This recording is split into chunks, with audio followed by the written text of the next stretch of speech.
Hello friends, welcome to टीव affairs. इस video में बात करेंगे जो अभी रिसेंटली कैबिनेट ने अप्रूव किया है एनआरए को, national recruitment agency, to conduct the CET common eligibility test के लिए। जो कॉम्पिटिटिव एग्ज़ाम्स होते हैं, गवर्नमेंट जॉब, सेंट्रल गवर्नमेंट के जो एग्ज़ाम्स होते हैं, ये उसके लिए है। तो कैबिनेट प्रधानमंत्री नरेंद्र मोदी की अध्यक्षता में फाइनली इसे अप्रूव कर दिया है for setting up NRA, national recruitment agency, कि वो कंडक्ट कराएगा सीईटी कॉमन एलिजिबिलिटी टेस्ट, जो होता है ग्रुप बी और ग्रुप सी पोस्ट के लिए। तो NRA to help streamline recruitment process. NRA क्या है? National recruitment agency. It will conduct CET twice year. तो सीईटी जो है, सेंट्रल कॉमन एलिजिबिलिटी टेस्ट, इसे 2 बार कंडक्ट करेगी हर साल। तो registration of application, generation of roll number, admit card, display mark, ये सब कुछ ऑनलाइन होगा। Bulk of the candidate will be screen out during CET. तो स्क्रीनिंग होगा, ये प्रिलिमिनरी एग्ज़ाम होगा। मेनली जो 3 कंडक्टिंग बॉडीज़ है एग्जामिनेशन का, आईबीपीएस बैंकिंग के लिए, रेलवे रिक्रूटमेंट बोर्ड और स्टाफ सिलेक्शन कमीशन, ये तीनों जो एग्ज़ाम कंडक्टिंग बॉडीज़ है, ये जो एग्ज़ाम कंडक्ट कराती है हर साल अलग अलग पोस्ट के लिए। तो ये सब जो फर्स्ट स्टेज एग्ज़ाम होगा, ये कॉमन एग्ज़ाम होगा, स्क्रीनिंग एग्ज़ाम होगा, जो सीईटी कहलाएगा, कॉमन एलिजिबिलिटी टेस्ट। जो मीडियम ऑफ राइटिंग एग्ज़ाम होगा वो ऑब्जेक्टिव टाइप होगा, online exam. Number of candidates appearing in specialised exam will get reduce to nearly 5% of total number of candidates. NRA puts the job seekers first. Candidates can schedule test and choose centre of their choice.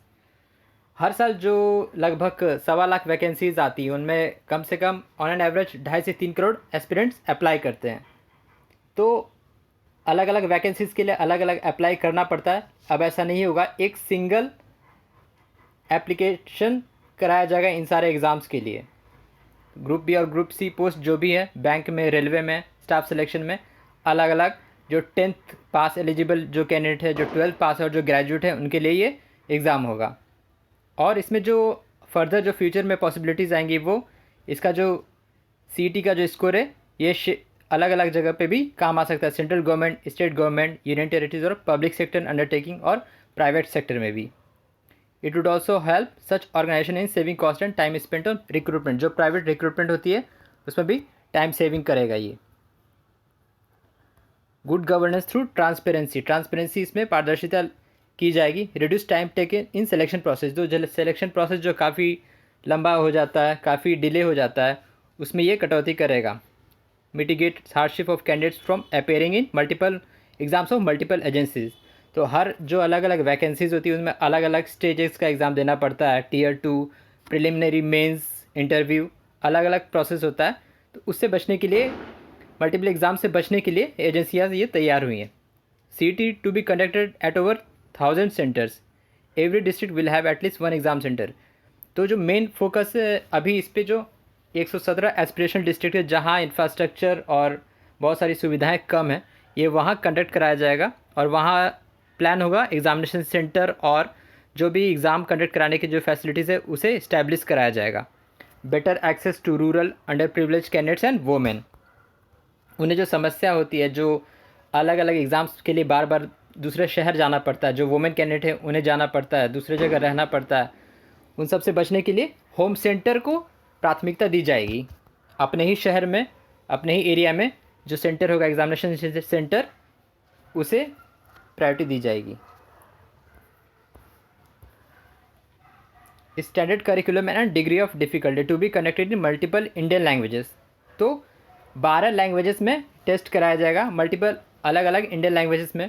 Based on CET score, final selection to be made through separate specialised tier 2, tier 3 examination.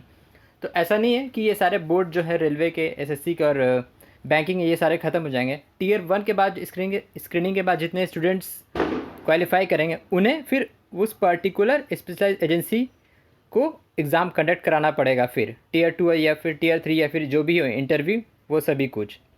CET score जो रहेगा वो 3 साल तक valid रहेगा। और जो best रहेगा, उन 3 best of the valid score, उसे प्रायोरिटी दी जाएगी। नंबर ऑफ़ अटैम्प्ट्स के लिए कोई ये नहीं है, बाध्य नहीं है। जो 3 साल में जो बेस्ट स्कोर रहेगा कैंडिडेट का, उसे ही प्रायोरिटी दी जाएगी for further process in recruitment. No restriction on number of attempts by the candidate subject to upper age limit prescribed. जो upper age limit है, जो एज रिलैक्सेशन है, वो एज पर कैटेगरी वाइज रहेगा. Relaxation in upper age limit to be given to candidate of schedule caste, schedule tribes, OBC and physically disable candidate को.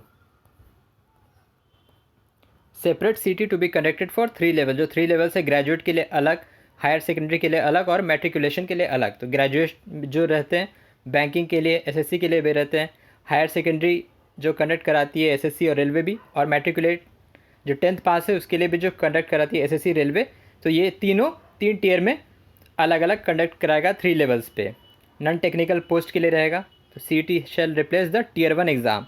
तो जो फर्स्ट टियर 1 एग्ज़ाम हमेशा होता आया था एसएससी रेलवे और बैंकिंग में, उसे रिमूव कर देगा सीटी, जो है common eligibility test. CET to shortlist candidates for group B and group C post in central government. Transparency and ease in recruitment process है. Government job seeker appear for multiple examination. तो अभी तक तो जैसा मालूम है कि हर एग्ज़ाम्स के लिए अलग अलग फॉर्म भरने पड़ते हैं, अलग अलग टाइम पे एग्ज़ाम्स होता है, फिर उस एग्ज़ाम में भी अलग अलग लेवल होते हैं एग्ज़ाम के.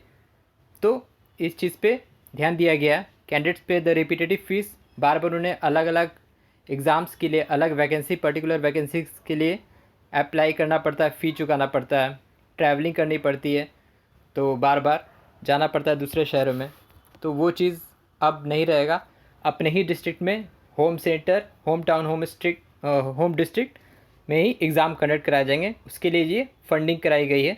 Cabinet has already approved 17 crore for period of 3 years for setting NRA and exam centers in aspirational district. NRA will remove these pain points with a common admission test for Tier 1 exam of multiple government job. NRA will reduce burden on candidates as also on respective recruitment agencies. Common eligibility test रहेगा for screening candidates at the first level of IBPS, SSC, RRB. CBT computer based test, online test for graduate, higher secondary and matriculate candidate के लिए रहेगा first stage पे. 2021 से ये applicable रहेगा. और CT जो रहेगा पहले ही बताया गया कि 3 लेवल्स के लिए रहेगा, 10th, 12th और ग्रेजुएट के लिए. No restriction on number of attempts. Based on screening done at CT score level, final selection of the recruitment shall be made through specialized tiers of the examination bodies, which will be conducted by the recruitment agencies. तो उसके बाद जो student select होंगे first preliminary phase में, तो वो जिस भी वो उनके रैंकिंग और स्कोर पे डिपेंड करेगा.